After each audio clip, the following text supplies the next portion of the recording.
A what? You are so cute. Sorry? This is 2. You've got 2. So there's an in character and then there's an out character. All you can just do whatever you want. I think a 2-hour Left 4 Dead in character. What's it made out of? Like a great idea. It's stuck in your mouth. Oh, okay. So it's good. I don't know what in there, but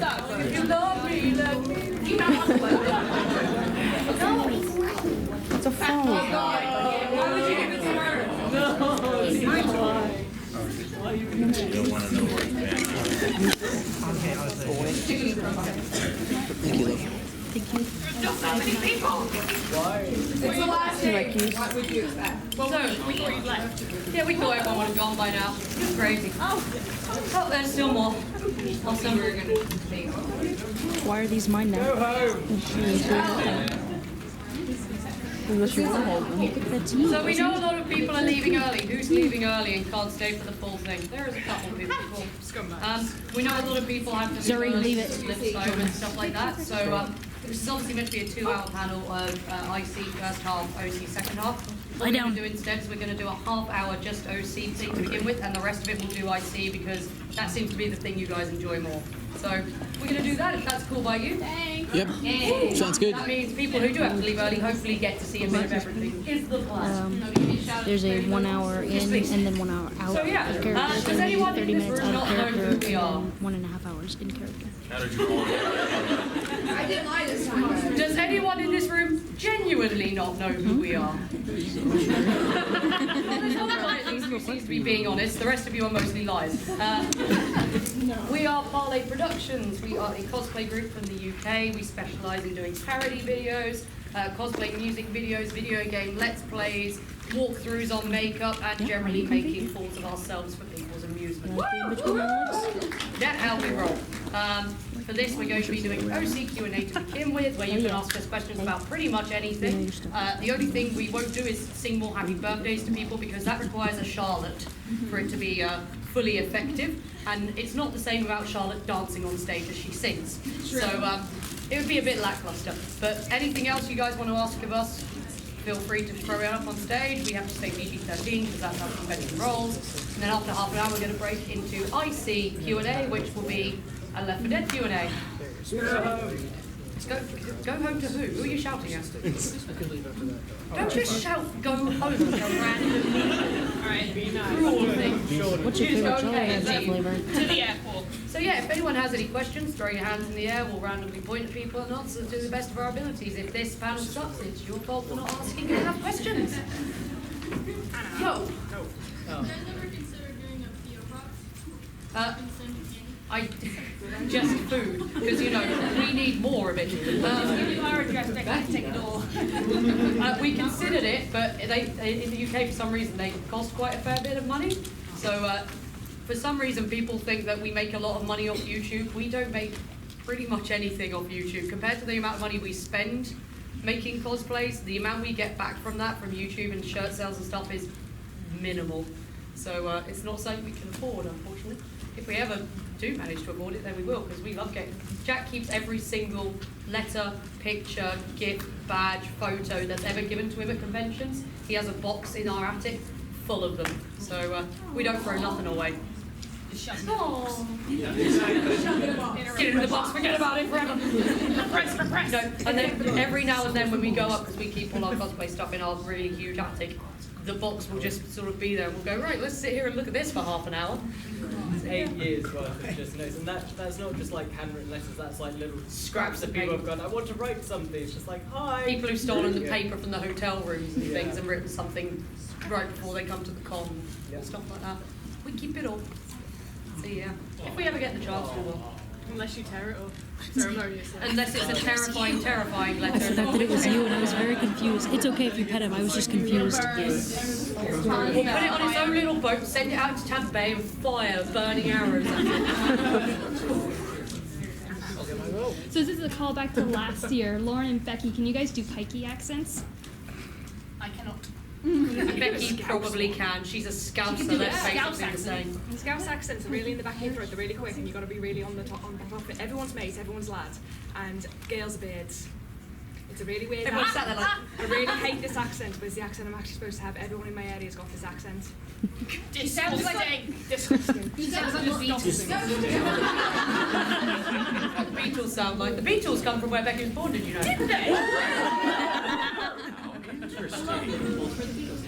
There you go. I hate my accent. Lauren's just like, no, I've been far too well bred for this. The first time Lauren ever came up to where I live, we went to a drive-through KFC. The woman on the tannoy was like, "You're right, welcome to KFC, can I take your order?" And she was like, "I would not be friends with you."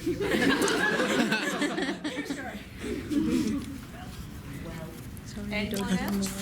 What's up, serious? Can any of you do a Yorkshire accent? Nope. Yorkshire. Road. Go on the road. That's all I know. Really accent from the roads. I'm trying to think of it. I'm trying to get a Yorkshire accent into my head. Richard Armitage. Oh, so Jack can then? No. But you are Richard Armitage. I don't think so. I can't even think what one sounds like at the moment. I've been around Americans for too long.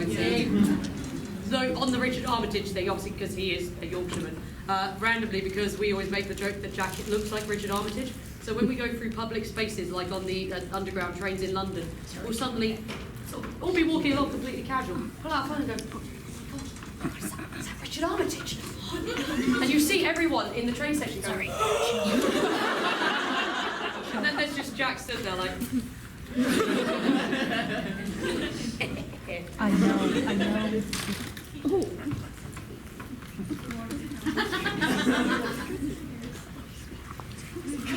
Is that Richard Armitage? that joke's gonna go off again. Maddie, hello. Favorite celebrity? Which one?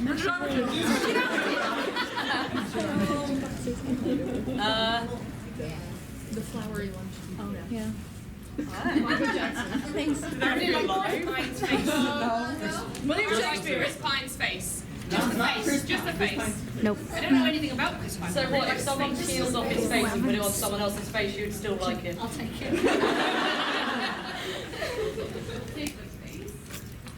I don't know. I like a lot of people. I like Carl Urban a lot, and Lee Pace. He's been in some phenomenal films. The Fall is one of my all-time favourite films. I It's don't. just his acting in that is just heartbreaking. Becky's really sad because when she was in New Zealand last year, she lived down the road to Carl Urban's house, but he wasn't there for the whole year. I lived there. And he was filming Star Trek in Canada. But it was worth it though. It was. I really struggle to idolise celebrities because they're not people I've met. And I have this constant fear that I'll sort of fall in love with someone, then meet them, and they won't be what I think they should be. Or even worse, they'll be a horrible person. Because I've heard horror stories about various celebrities not being particularly nice and things like that. So I don't really do that. The only person who I can think of off the top of my head who I admire is a guy called Jeremy Brett, who used to play as Sherlock Holmes in an old BBC TV show years and years ago. And the reason I idolised him is he became extremely sick towards the end of his career, and he had part of his condition was he used to get fluid build up all the way around his neck. So his neck bloated up, and he would still come in to work. He would have the fluid drained off his neck and then go straight into act, and then take a break to have more fluid drained away so he could continue acting. So I admire him. He might have been a horrible guy for all I know, so I won't say I love him, but I admired him as an actor. Actor-wise, my favourite actor is Paul Bettany.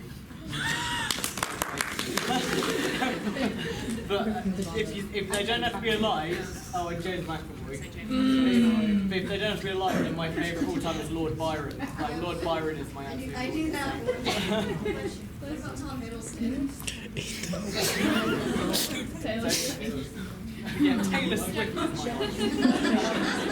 my Lord Byron is my absolute favourite. Oh, there's one. Pink, the singer. Yeah. Because I think she does quite good things for female body confidence because she doesn't fit the traditional mould of what a female pop artist should be. And she's also the reason my sister isn't into rubbish music because I told her, if you start listening to bad music, I won't be friends with you anymore when she was a kid. So I started her listening to Pink, and now she's got like 3 Pink tattoos and absolutely loves her. So yeah, I like Pink. The fact that Pink just stops concerts to give small crying children toys. Exactly. Yeah, she's awesome. think idolizing celebrities is really kind of odd though, because they're all just Oh yeah, definitely. just great people. Like, We have a theory that celebrities are the new gods, because the decline in religion seems to be very closely related to the rising of celebritydom. So we've got our own weird theory of the two are very much related, and that they are becoming the new gods who everyone idolizes. And people make diets around them, and because they're tangible, physical things that you can actually go and see and poke and send weird letters to, that people really get behind that. That's a theological discussion for another day, however. We've talked about this in length, so. It is true, I've heard it. Yeah. Anyone else? Sasha, you pick someone. On that note, you read MetroCon in your game? I was just going to mention. I've wanted to read it. I picked up the first one. It's still sat on my shelf at home. What? I need to read it. It's just a bit of a conflict because I generally don't like Neil Gaiman. So It's Terry Pratchett too, so. then I will like it. It's all Terry Pratchett. you'll be conflicted while reading Yeah. it. Do I love this or do I hate it? Both. Both is good. Oh, Terry Pratchett. What's up, Tina? Okay, so costuming wise, you know, you're talking about celebrities and who you idolize, not in a sense, but what have you found that when you're looking at making something, you see something, what costumer wise gives you inspiration to just do things? Like you look at them and go, I just want to make something now. Or they've been just an inspiration throughout time. Because like for me, it's been you guys for a long time. Oh, I know. My desire to cosplay has been going gradually downhill for a few years now, especially since I've got into LARP. Because for me, the roleplay side of cosplay is what I like most, rather than the costume side of it. Thanks. And so LARP is almost entirely roleplay, so I've been getting more into that. And the only thing that keeps me doing cosplay are pretty much these guys. So same as you, basically, these guys are what keeps me going.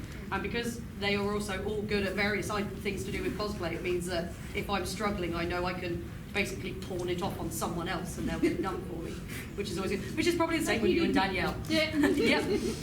So that's what keeps me doing it. Same with these guys, like they're my complete inspiration for when I want to do something and I'm starting to like really doubt myself. They'll either help or they'll like do it for me. They'll be like, no, you can do this. Just move your ass. Either that or it's, no, you can't do this, but we'll do it for you. Yeah. You're just copying answers. No, it is though, completely true. I don't know what inspires me, but I can't stop. Like, Becky comes home and I've made a whole costume when I should have been doing my real job. Like, I don't know, I'm just watching something, I need to make that. I just walk out the house, got a fabric shop at the end of the road. I come home, Becky comes back from work, and I'm like, I finished this. You haven't made that this morning. So I'm like, I leave for work. Danielle, can you do the dishes? Come back, there's more. Did you do the first one? No. Nope, I'm too busy with this. Aside from these guys, because it's like the same answer over and over, the Game of Thrones sort of behind the scenes documentaries on how they make the costumes, like that sort of gives me aspirations to be a better costumer and just to build up more skills, like the embroidery in that show. You love watching stuff and then you're like, I've got to do it. I've got to make this thing. Like the embroidery absolutely blows me away. Like there's a whole website built by Michelle Carragher who does all of the embroidery for that show, and her talent is like god level to me. Just you need to do the thing. You need to get up there. I have absolutely no idea.